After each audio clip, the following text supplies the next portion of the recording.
세상에 이런 일이 저에게 벌어질 거라고는 정말 꿈에도 생각해 본 적이 없었습니다.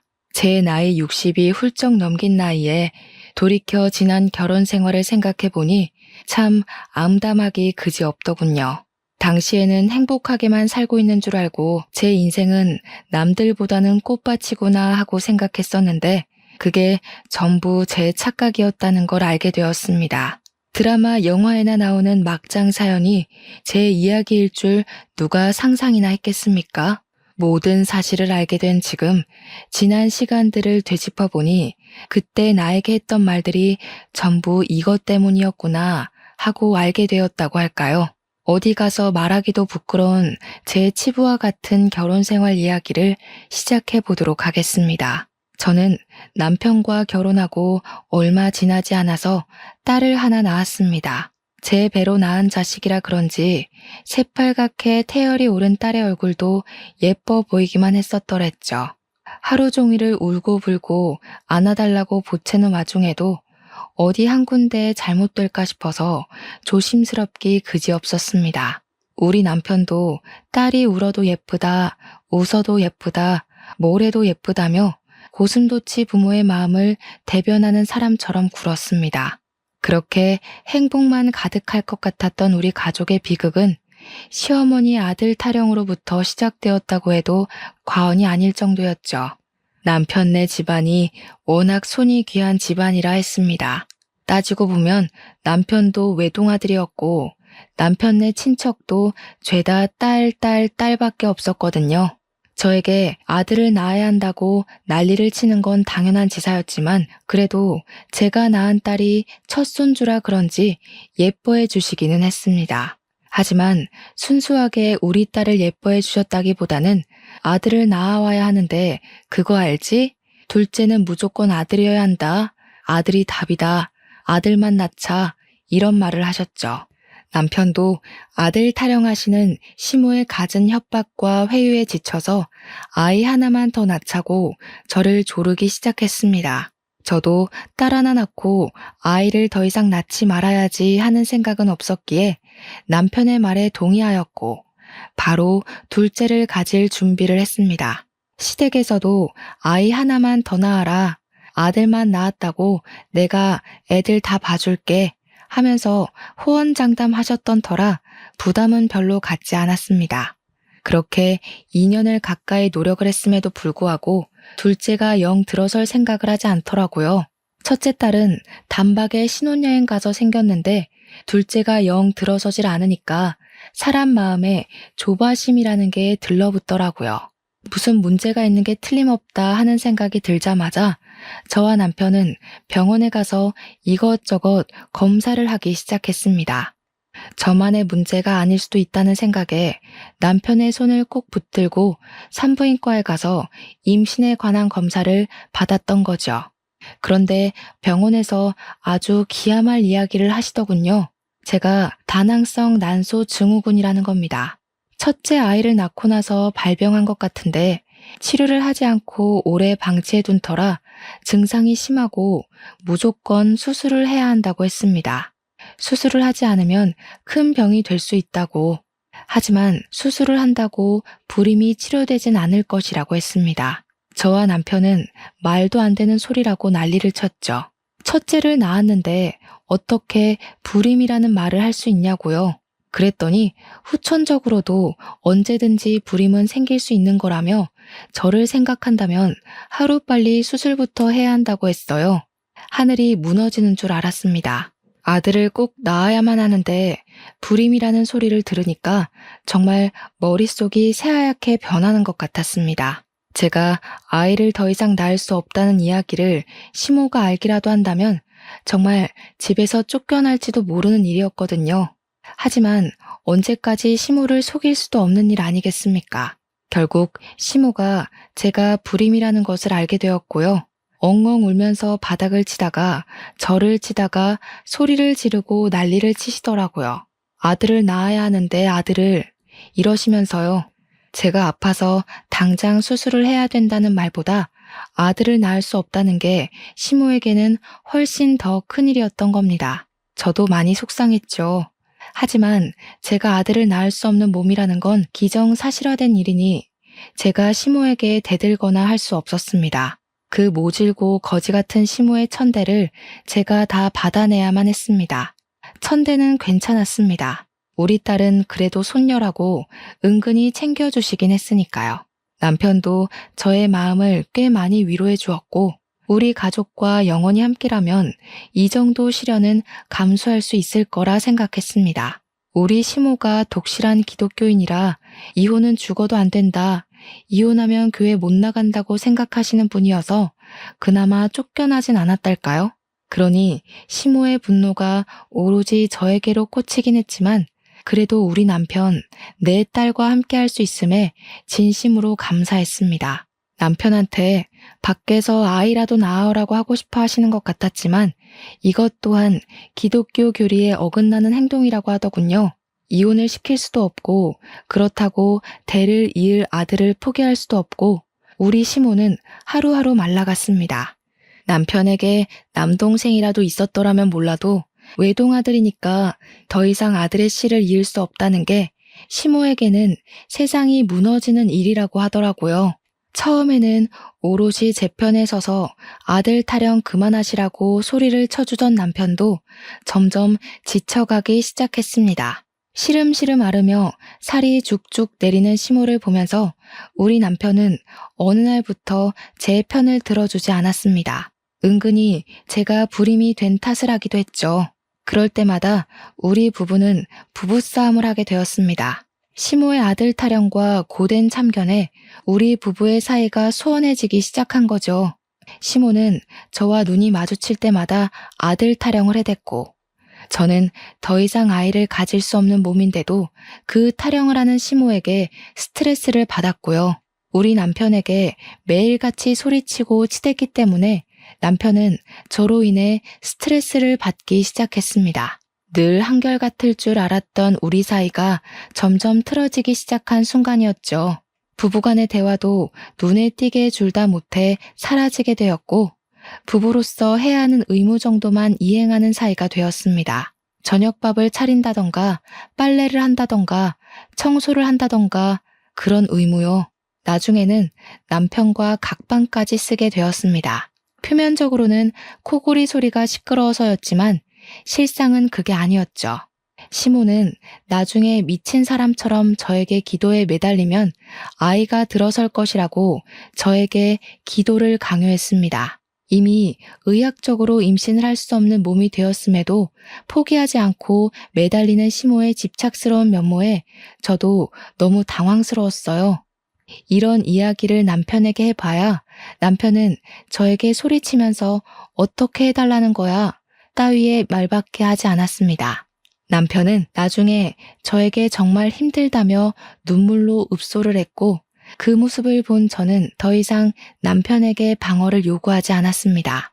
남편이 힘들어하니까 저도 정말 무척이나 힘들더라고요. 그러던 와중에 남편이 5천만 원이 들어있던 우리의 적금을 일방적으로 해지한 것을 알게 되었고 저는 그 일로 크게 분노했습니다. 우리 딸아이가 대학을 가거나 혹은 우리가 어떤 큰 병이 생길지 모르는 와중에 그 돈을 깨서 어디다 썼냐고 화를 냈죠. 남편은 시댁에 돈이 필요하다 해서 주었다는 말 이외에 그 어떤 변명도 하지 않았고 저는 속이 터지는 것 같았습니다. 결국 시모에게 전화를 걸어 물어보니 돈이 좀 필요해서 썼다고 내가 내 아들의 돈도 쓸 수 없는 거냐고 저에게 화를 내시더군요. 쓸 때 쓰더라도 저와 한마디 상의 정도는 할 수 있지 않았을까요? 가뜩이나 사이도 안 좋은데 돈으로 문제가 생기니까 더 미치겠더라고요. 너무나도 화가 나서 그 이후로는 남편과 돈 관리도 각자 하기 시작했습니다. 남편을 믿을 수가 없었거든요. 그렇게 2년을 남보다 못한 사이로 지내고 있었는데 어느 날 남편이 저에게 그러더군요. 이제 시모가 어떤 이야기를 하던 원망을 하던 신경 쓰지 말고 우리 두 사람만 생각하면서 살자고요. 허튼 소리를 하거나 아들 타령을 하면 전화 끊어버리자고 전화번호도 바꾸고 우리 두 사람만 생각하면서 살자고 했어요. 몇 년을 남보다 못한 사이로 지냈는데 갑자기 저러니까 무슨 병이라도 걸렸나 싶어서 덜컥 하더라고요. 당신 죽을 병 걸렸냐고 물어보니까 그런 거 아니라고, 그냥 스트레스 받는 게 너무 싫고 그 스트레스 때문에 우리가 왜 멀어져야 하는지도 모르겠대요. 그러면서 저에게 화해의 손길을 먼저 내밀어준 남편을 보면서 저는 너무나도 감동을 받게 되었습니다.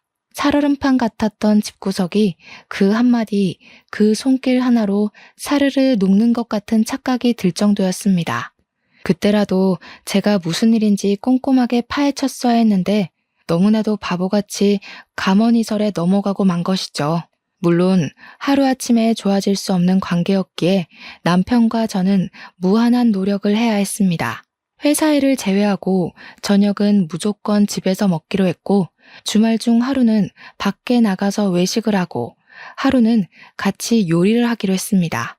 그냥 사소한 집안 룰을 바꾸고 나니까 부대끼는 시간이 많아져서 그런 건가 몇 년 동안 몰랐던 남편의 이야기도 알게 되고 사이가 좋아지더라고요. 맨날 양말을 뒤집어서 놓던 우리 남편에게 세탁기 사용 방법을 제대로 알려주고, 세탁기는 앞으로 남편 담당이라고 못을 박았더니 무슨 일이 일어났는지 아세요?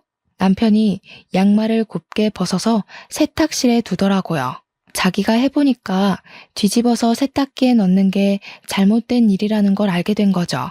그렇게 시간을 보내다 보니 서로에게 생긴 새로운 습관이라든지 회사 일이라든지 친구 사이의 일 같은 것도 속속들이 알게 되었습니다. 몇 년을 함께 살면서 다 아는 것 같았던 상대에게 새로운 모습이 발견되니까 신기하면서 신혼 같은 느낌이 들더라고요. 우리 딸도 처음에는 아빠를 어려워하곤 했었는데 지금은 남편과 둘도 없는 친구 사이가 되었습니다. 늘 집에 돌아오면 방에 틀어박혀서 나오지 않던 남편이 딸아이와 인형 놀이를 하고 같이 공주 옷을 사러 가기도 하고 하니까 우리 딸도 정서적으로 많이 성장할 수 있는 계기가 되었던 것이죠. 항상 눈치만 보던 딸이 해맑게 웃으면서 양쪽 손으로 저와 남편의 손을 잡아주기도 하고 참 많이 밝아졌습니다. 우리 딸이 우리도 모르게 우리의 눈치를 보면서 자랐다는 걸 알게 되고 남편과 저는 서로 붙잡고 참 많이 울었습니다. 그러던 어느 날 급하게 시모의 호출을 받고 시댁으로 향하게 되었습니다. 저와 남편 그리고 딸까지 함께 불렀기에 달려갔어요. 남편과 저는 이렇게 단호하게 호출 연락을 받은 적이 없기에 많은 걱정을 하면서 시댁에 도착했습니다. 그런데 시모가 웬 3, 4살 정도 된 아이를 안고 한숨을 푹푹 내쉬면서 문을 열어주시는 게 아니겠습니까? 남편과 저는 당황해서 이 아이가 누구냐고 물어봤습니다. 저는 시모한테 어머님 아이 낳으셨어요? 하는 말도 안 되는 소리를 했죠. 그랬더니 시모가 어휴 어쩌냐 진짜 하면서 계속 한숨만 내쉬고 계신 거예요. 무슨 일이냐고 보채서 물어보자 시부 친척네 아이인데 그 친척 일가족 전부가 건물 붕괴 사고를 당해서 아이만 덜렁 남았다는 겁니다. 그때쯤 건물 붕괴 사고가 큰 건이 하나 있었거든요. 애만 덜렁 살아남은 것도 좀 이해가 안 가긴 했지만 시모의 안색이 너무 좋지 않아서 자세하게 물어볼 수도 없었죠. 아무튼 시모 말이 자기는 늙어서 더 이상 이런 아이를 키울 자신도 없고 핏줄은 핏줄이니까 맡아주기는 해야 할 것 같으니 우리 보고 입양해서 키우라는 겁니다. 저는 정말 마른 하늘의 날벼락을 몇 번이나 맞는 건지 남의 애를 입양해서 데려다가 키우라는 말에 졸도하는 줄 알았습니다. 우리 남편은 놀랐는지 아무 말도 못하고 입만 떡하니 벌리고 있더라고요. 그러면서 죽어요? 얘네 가족이 죽었다고요? 이 말만 하는데 시부 친척이라고 했지만 남편이랑도 아는 사이 같았습니다. 저는 멘탈이 완전히 바스라져서 우리 보고 키우라고요? 하면서도 더 이상 다른 말이 나오지가 않더라고요.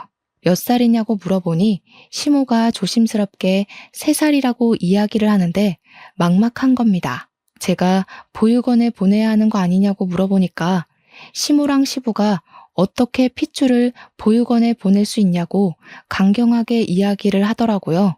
시부 친척이면 핏줄이라고 해도 좀 연한 핏줄 아닌가 싶었지만 떡하니 아들이니까 손이 귀한 집에서는 잘 됐구나 싶었을 수도 있죠 뭐. 남편과 저한테는 딸밖에 없었고 피가 섞인 아들이라고 하니 시부모 입장에서는 이게 웬 떡이냐 싶었던 거죠. 저는 솔직히 더 나쁜 년 되기 싫어서 입을 꾹 다물고 남편만 하염없이 쳐다보았어요. 남편 입에서 거절의 말이 나와주기를 기다리고 있었는데 우리 남편도 결정을 내리지 못하고 고민만 하고 있더라고요. 저는 진짜 한숨이 절로 나왔고 우리 딸은 그 와중에도 와, 아기가 너무 귀엽다 하고 있었습니다. 보니까 우리 딸이 친화력 좋게 3살 배기 아이와 함께 놀아주고 있더라고요. 남편이 그 모습을 빤히 보는데 상상하고 싶지 않은 말이 튀어나올 것 같더라고요. 시모가 제 손을 갑자기 덥석 잡더니 그동안 구박했던 거 다 미안하고 잘못했다고 더 이상 잔소리도 안 하고 아들 타령 안 할 테니까 아이 좀 키워달래요. 이 아이만 키워주면 해줄 수 있는 모든 걸 다 해주겠다면서 그동안 서운하게 했던 거 전부 잊고 새 출발하자는 겁니다.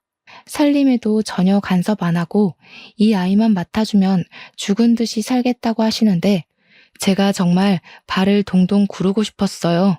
우리 시부까지도 나한테 부탁한다고 조심스럽게 이야기를 하는데 저는 남편만 보고 있었습니다. 한참을 고민하던 남편이 저를 딱 보더니 그러대요. 아이를 키우고 싶다고 하는 겁니다. 어차피 우리도 둘째를 가지려고 했으나 몸에 이상이 생겨서 아이를 갖지 못한 거 아니냐고 저를 설득하는 거예요. 우리 딸이랑도 3살 차이 나는 아들이니 나이 차이도 좋지 않겠냐고. 둘이 잘 노는 거 보니까 오히려 딸한테도 좋을 것 같대요. 그렇게까지 이야기하는데 제가 더 무슨 말을 할 수 있었을까요? 자세히 보니까 시부 핏줄이라 그런지 시부의 얼굴도 보이는 것 같고 남편의 모습도 보이는 것 같고 우리 딸이랑도 잘 놀고 결국 떠한 듯이 애를 데리고 집으로 돌아오게 되었습니다. 남편은 별 고민 없이 아이가 집으로 오자마자 육아용품들을 사러 가자고 했고 당장 필요한 아이의 용품을 사오게 되었습니다. 갈아입을 내복조차 없었으니 하나하나 새로 준비를 해야 했어요. 아이를 위해 쓰라며 시부가 200만 원을 보내주기도 했습니다. 그날부터는 입양 절차를 알아보기 시작했고 남편은 진짜 우리 아들처럼 잘 키워보자고 딸 하나 아들 하나 이상적인 가족 아니냐고 끝까지 저를 설득했습니다. 이미 입양 절차까지 끝냈으니 저도 결심을 했죠. 우리 딸처럼 우리 아들로 키우겠다고요. 그런데 좀 어이가 없는 상황들이 발생하기 시작했어요. 우리 딸이야말로 내 배로 낳은 우리 핏줄이고 아들은 뭐 솔직히 말하면 제 피가 섞인 건 아니니까 남의 핏줄이나 다름없잖아요. 그런데 시모랑 시부는 물론이고 우리 남편까지도 아들이라고 오로지 아들이라는 이유만으로 너무 편애하듯이 챙기는 겁니다. 우리 딸이 인형놀이를 하자고 다가와도 아들이랑 자동차를 가지고 놀고 있으니 제가 고운 시선으로 아들을 볼 수가 없더라고요. 저도 참 못난 사람이죠. 이게 바로 새엄마의 고충인가 싶으면서도 그래도 우리 딸을 더 예뻐해 줬으면 싶더라고요.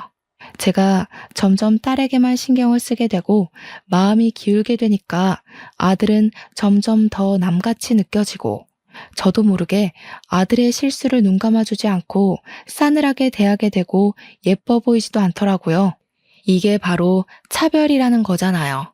아무것도 모르는 3살짜리 애한테 대놓고. 그래서 제가 마음을 고쳐먹기로 결심했어요. 애들이 크는 동안 정말 차별하지 않으려고 무던한 노력을 해야 했어요. 특히 의사소통이 가능해진 시점부터 더욱 신경 써야 했습니다. 딸이랑 아들의 식성이 전혀 달라서 서로 좋아하는 반찬을 고루고루 해주는 것도 무척이나 중요했고요. 사달라는 장난감도 놀이 취향이 달라서 엇갈려도 2개를 꼭 손에 각각 들려주려고 노력했습니다. 일부러 새엄마라서 그렇지 뭐 라는 소리를 듣지 않으려고 제가 아들에게 얼마나 신경을 썼는지 몰라요. 워낙 어릴 때 입양을 해서 그런지 아들도 저에게 엄마 엄마 하면서 잘 따라다니고 저에게 애정도 주고 했고요. 그렇게 우리 아이들이 초등학생이 되고 중학생이 되고 하는 동안 우리 가족에게는 많은 일이 있었습니다. 첫째로 시부가 돌아가신 일이었습니다. 평소에도 지병이 있으셨는데 그 지병이 악화되어서 새벽에 갑작스럽게 눈을 감으신 거였어요. 장례식장에서 남편이 받은 충격이 어마어마했는지 거기다가 임종도 제대로 지키지 못했으니 더욱 마음이 아팠겠죠. 남의 가족들은 전부 시부가 그렇게 허망하게 가실 줄 몰랐던 터라 우왕좌왕했습니다. 우리 시모 또한 현실이 믿기지 않는다는 듯 그렇게 영정사진을 붙잡고 오열을 하셨어요. 우리 아들, 우리 손자놈 크는 거 보고 갔어야지 뭐 그리 급하다고 일이 빨리 갔냐고 하시는데 그 와중에 우리 딸 이야기는 없어서 서운했습니다. 두 번째로는 몇 년 뒤에 시모가 노화로 인하여 돌아가시게 된 일이었습니다. 눈을 감기 직전까지 인공호흡기를 달고 계셨는데 하염없이 저를 찾으셨다고 했어요. 저는 회사에서 일을 하다가 반차를 급하게 내고 병원으로 달려왔는데 시모가 정말 눈물을 뚝뚝 흘리시면서 쇳소리로 이야기를 하시는 겁니다. 싫었을 텐데 아이를 맡아 키워준 게 너무나도 고맙다면서 자기가 지은 죄가 많다고 다 용서해달라고 하셨어요. 그간 아들 타령하시면서 아들을 입양하기 전까지 저를 엄청나게 괴롭히시긴 하셨으니까요. 가는 길에 다 용서해주면 고맙겠다고 하시는데 그렇게 짜증나고 싫었던 시모가 죽기 전에 용서를 구하고 가니까 마음이라는 게 또 참 그렇더라고요. 가시는 길 내가 편안하게 가실 수 있게 용서를 해드려야겠다 싶었죠. 우리 시모가 끝까지 용서를 빌게 된 일에는 다른 이유도 있었어요. 죽기 직전까지 우리 딸은 쳐다도 보지 않고 아들만 챙겼기 때문이에요. 우리 딸에게는 용돈 10,000원도 쥐어줘 본 적이 없으면서 아들한테는 아들이고 또 부모 잃어 불쌍한 애라면서 그렇게 잘해줬거든요. 가지고 싶은 거, 먹고 싶은 거 있다고 하면 아들에게 다 사다 바치고 오죽하면 우리 딸이 저한테 넌지시 물어보기도 했어요. 엄마, 동생 말고 사실은 내가 주워온 애 아니야? 이렇게요. 그때마다 너무나도 속상했지만 딸아이에게 알아들을 수 있게 설명하는 게 더 힘들었습니다. 어떻게 말해도 우리 딸이나 아들에게 상처가 될 수 있는 말이 될 게 뻔했기 때문이었죠. 그런데 본격적인 차별이 시작된 게 시부모 두 분 모두 돌아가신 다음이라고 하면 믿어지시겠습니까? 우리 딸이 고등학생이 되고 첫 중간고사 성적표를 받아왔는데 성적이 나쁘지 않더라고요. 중간쯤에 위치하긴 했지만 학교 수업 외에 사교육을 받아본 적이 없던 터라 사교육의 힘을 빌리면 상위권도 가능할 것 같았어요. 그래서 저는 학원을 열심히 보내주기 시작했습니다. 누구나 똑똑하고 공부 잘하는 자식 갖길 원하잖아요. 학원만 잘 다녀도 서울에 있는 4년제 학교는 붙을 수 있을 것 같아서 열심히 공부를 시켰는데 아들이 갑자기 미술 공부를 하고 싶다고 하더군요. 그런데 미술이라는 게, 아니, 예체능이라는 게 재료값이며 레슨비며 엄청나게 깨지잖아요. 그때 이미 저는 퇴직을 한 상태였고 남편 외벌이로 살고 있었는데 미술 재료값에다가 딸 학원비까지 생각을 하니까 막막하더라고요. 그래서 아들에게 미술이 왜 하고 싶은지 꼭 해야 하는 건지 물어봤습니다. 제가 그동안 보아온 실력으로 봐서는 미술에 큰 재능이 있어 보이지 않았거든요. 게다가 공부하는 담쌓은 것 같은 모습을 보였기 때문에 더욱이 시키고 싶은 마음이 들지 않았습니다. 남편에게 상의를 했더니 남편이 애가 해보고 싶다고 하니까 한번 시켜보자고 하더라고요. 그래서 동네 학원을 등록해서 보내기 시작했어요. 동네 학원은 레슨비가 저렴하더라고요. 우리 형편에 비싼 학원을 보내줄 여유도 안 되고 하니까 아들도 이해해줄 거라고 믿고 있었습니다. 그런데 미술학원에서도 그저 그런 학생이었던 거예요. 특출나게 재능이 있었던 것도 아니고 취미반 정도의 실력이었던 거죠. 예고 입시반에 들어가고 싶다고 징징거리는데 실력이 안 되니까 예고는 꿈도 못 꾸는 수준이었고요. 학원에서도 아들에게 예고 입시반에 들어갈 실력이 안 된다고 말을 한 건지 아들이 이 학원 수준이 낮아서 자기 실력이 늘지 않는 거라고 하더라고요. 미술학원으로 엄청 유명하다는 학원을 알아왔다며 거기를 보내달라고 떼를 쓰기 시작하는데 학원비가 2배가 넘는 겁니다. 집에서 거리도 멀고 비싸서 못 보내준다고 했더니 아들이 그러는 거예요. 자기가 주워온 자식이라서 차별하는 거냐고요. 남편이랑 저랑 둘 다 엄청나게 당황을 한 거죠. 주워온 자식이라니 어디서 그런 소리를 듣고 하는 말이냐고 물어봤어요. 그러니까 아들이 그러더라고요. 누나가 말해줬대요. 제가 딸에게 네가 동생한테 주워온 자식이라는 이야기 했냐고 하니까 딸이 아니요? 하는데 얼굴 표정이 진짜 억울해 보이는 겁니다. 그러니까 아들이 딸한테 비아냥거리면서 와, 누나는 공부 말고 연기해야 되겠다. 연기자가 따로 없네. 이러더라고요. 남편이 아들 말만 믿고 화가 났는지 딸에게 처음으로 손찌검을 했어요. 저는 놀래서 이게 무슨 짓이냐고 소리를 질렀고요. 딸이 눈물을 뚝뚝 흘리면서 그런 말 한 적 없는데 왜 자기 말은 안 믿어주냐고 소리를 쳤어요. 그러니 남편이 딸에게 네 동생은 그 사실을 어찌 알고 저렇게 이야기를 하겠냐고 하더라고요. 저나 남편이나 아들에게 주워온 자식이라는 말을 한 적이 없으니까 사실 딸밖에 없는 상황이긴 했어요. 그래도 딸은 아니라고 계속 소리를 치고 아들은 누나가 말했잖아 이러고 제 속이 뒤집어지는 것 같았죠.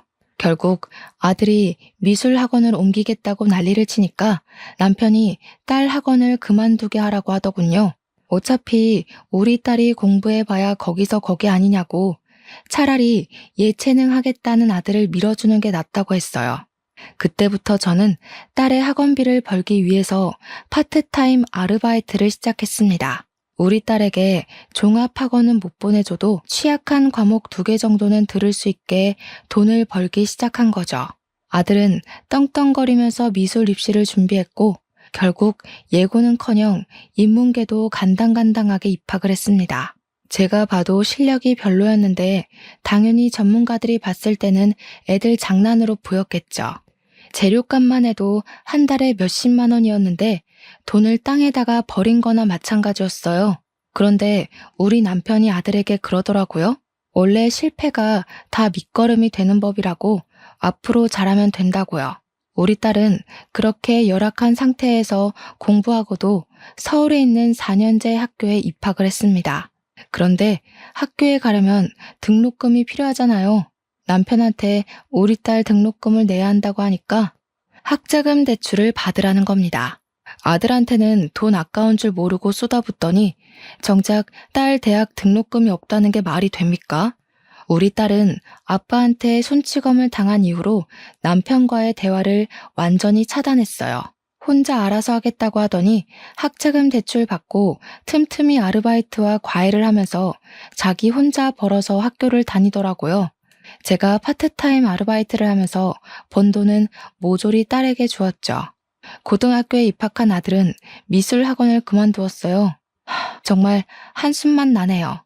그렇게 쉽게 그만둘 거면 왜 시작을 했냐고 하니까 자기 길이 아닌 것 같다면서 저한테 말리지 그랬어요? 이러더라고요.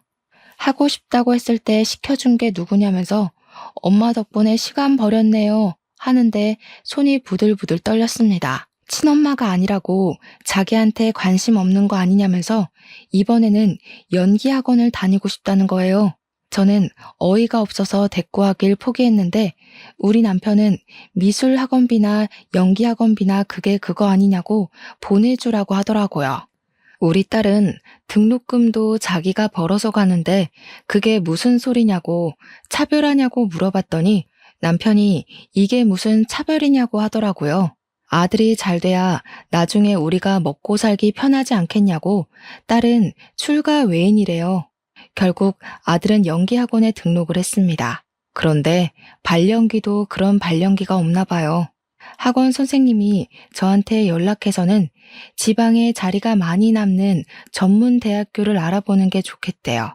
그렇게 허송세월 보내고 대입에 성공했냐고요? 실패했죠. 예비번호 하나 못 받아오더라고요. 그랬더니 남편은 남자라면 재수도 한번 해보고 하는 거라고 팍팍 밀어주겠대요. 아들은 재수했고 재수도 실패했습니다. 그러고 나니까 남편이 대학이 또 전부는 아니랍니다. 그 사이에 우리 딸은 졸업을 했고 취업 준비를 시작했습니다. 토익도 보고 자격증도 따고 다 지가 벌어서 해낸 일이에요. 그러고 나서 아들이 군대에 다녀왔고 딸은 괜찮은 중소기업에 취직을 했습니다. 근데 군대에 다녀온 아들이 그때부터 사고만 치기 시작했어요. 어디라도 취직을 할 생각은 전혀 없어 보였습니다. 나랑 남편한테 용돈을 받아 쓰는 것도 모자라서 술 먹고 싸움을 했다며 합의금을 물어줘야 한다고 돈 몇백을 내놓으라고 하더라고요. 거기다가 음주운전까지 걸려서 벌금을 내야 한다고 하질 않나. 여자친구랑 싸우다가 열받는다고 손찌검을 해서 경찰서에 가질 않나. 진짜 말을 하고 싶지도 않습니다. 그래서 제가 남편에게 그랬죠. 허구한 날 사고만 치는데 성인도 됐겠다. 지 알아서 살게 내버려 두자고요.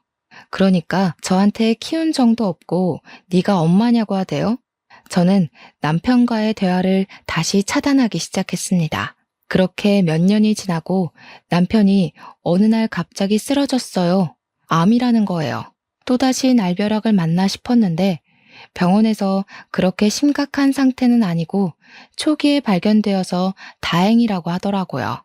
그때부터 저는 병간호를 시작했습니다. 우리 딸은 남편에게 실망한 게 워낙 컸던 터라 초반에는 병실에 코빼기도 비추지 않았어요. 그런데 딸에게 오래 만난 남자친구가 있었나 보더라고요. 그 남자가 딸에게 그랬대요. 아버지에게 후회 없이 잘하라고요. 그 뒤로는 예비 사위랑 딸이 매일같이 찾아와서 남편 수발 드는 걸 도와주더라고요. 아무래도 남편이 남자니까 남자가 해줘야 하는 일들이 있긴 하잖아요. 똥오줌을 받아준다거나 씻겨준다거나 하는 일이요. 제가 일이 바쁠 때는 예비 사위가 와서 그 굳은 일들을 다 해주는 거예요. 아들이라는 놈은 와도 휴대폰 게임이나 하고 보는 둥 마는 둥 귀찮은 일 시키지 말라고 소리나 지르고 있는데요. 남편도 나중에는 딸에게 모질게 굴어서 미안했다고 사과를 하더라고요. 아들놈도 안 하는 걸 예비 사위가 하고 있으니까 남편도 느끼는 게 많았겠죠. 그 와중에 아들이 사라져서 찾아보니까 의사를 붙잡고 우리 남편 언제 죽냐고 물어보고 있더라고요. 제가 열이 받아서 아들의 귀를 잡고 질질 끌고 병실에 데리고 왔어요. 아, 쪽팔리게 왜 귀를 잡고 끌고 와? 너 의사 선생님한테 무슨 짓이야? 뭐가 어쩌고 어째?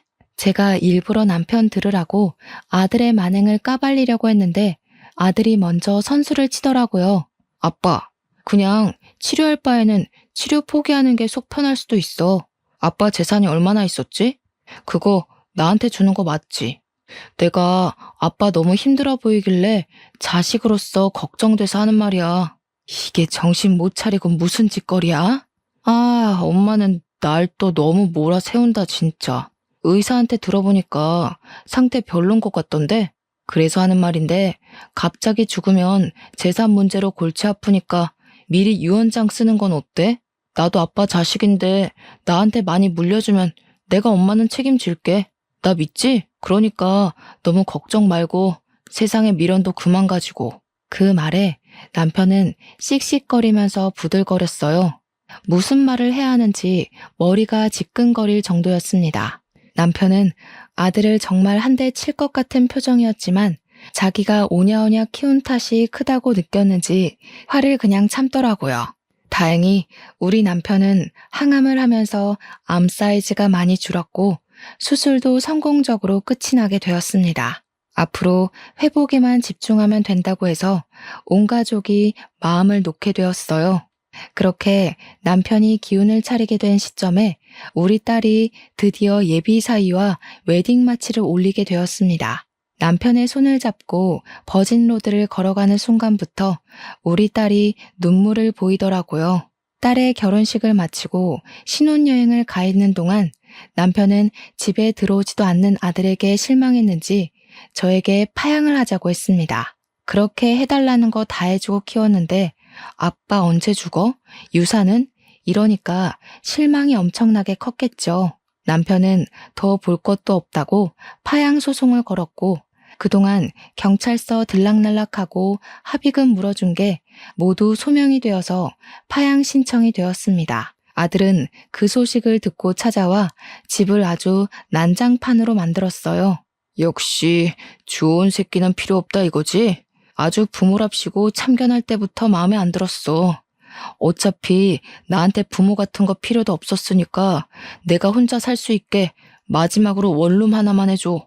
저는 안 된다고 말했지만 남편은 암 보험금 타고 남은 돈의 일부를 아들에게 해주더라고요.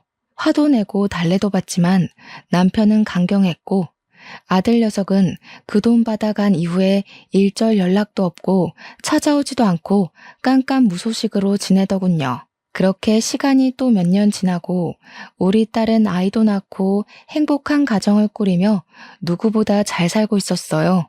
평화롭기만 한 우리 가족에게 또 한 번 시련이 찾아왔는데 그게 바로 남편의 암이 재발을 한 것이었습니다. 재발한 암은 처음과 다르게 빠르게 전이가 되었고 결국 남편은 시한부 선고를 받게 되었습니다. 우리 딸이랑 저는 정말 너무나도 속이 상했고 그 고통스러운 항암 치료를 또 겪어야 할 남편이 불쌍했죠. 그런데 남편이 그러더라고요. 연명치료 받고 싶지 않다고. 이만큼 살았으면 됐다고요.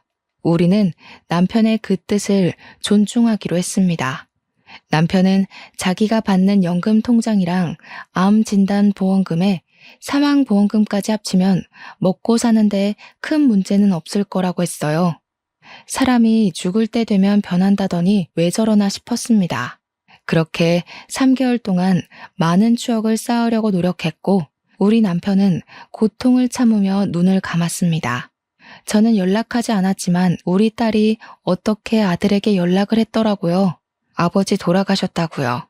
장례식장에 찾아오라고 주소까지 적어줬다는데 3일장 내내 얼굴 한 번 안 비추더라고요. 파양하길 참 잘했다 싶었습니다. 남편이 남긴 집이며 보험금, 연금을 죄다 확인하니까 돈이 꽤 되더라고요. 딸에게 좀 주겠다고 했더니 저한테 노후 자금으로 쓰라고 양보를 했어요. 사위가 변호사라 자기네 돈 궁하지 않다고 하면서요. 저는 집을 팔아치우려고 했는데 그 집이 남편과 평생을 함께한 집이라 그런지 처분하기가 쉽지 않더라고요. 그 집에서 혼자 적적하게 남편을 추억하면서 지내고 있었습니다. 한 1년쯤 지났을까요? 제가 혼자 적적하게 지내는 걸 알고 있는 딸이랑 사위가 집에 자주 놀러와서 저녁을 먹곤 했었어요. 그날도 어김없이 손주들이랑 딸이랑 사위가 놀러와서 같이 저녁을 해먹고 있었는데 누가 집으로 찾아왔더라고요. 누구세요? 하고 문을 열었는데 아들놈이 떡하니 있는 겁니다. 진짜 아빠 죽었어? 누가 네 아빠야? 이 배은망덕한 놈. 은혜도 모르는 놈아. 진즉 파양을 했어야 했는데. 그러니 아들이 코웃음을 치면서 저한테 그러더라고요.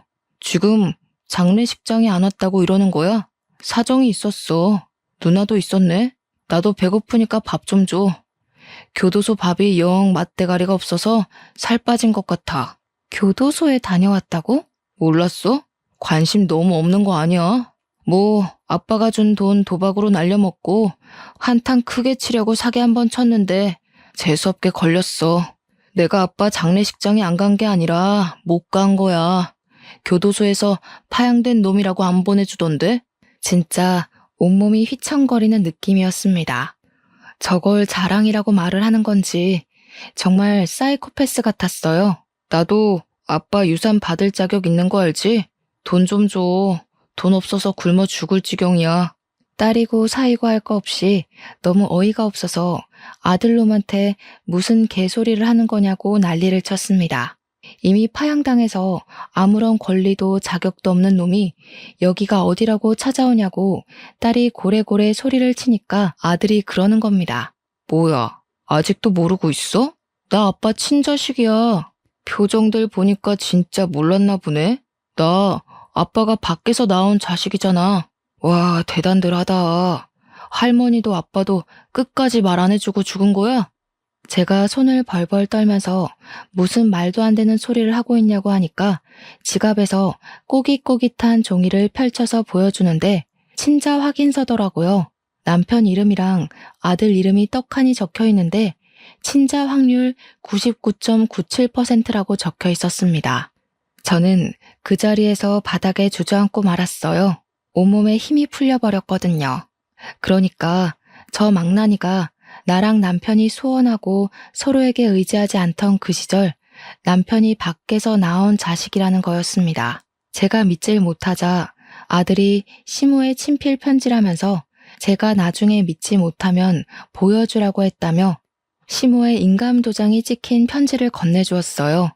그 편지의 내용은 차마 입으로 담기 힘들 정도로 어질어질한 막장 내용이 적혀 있었습니다.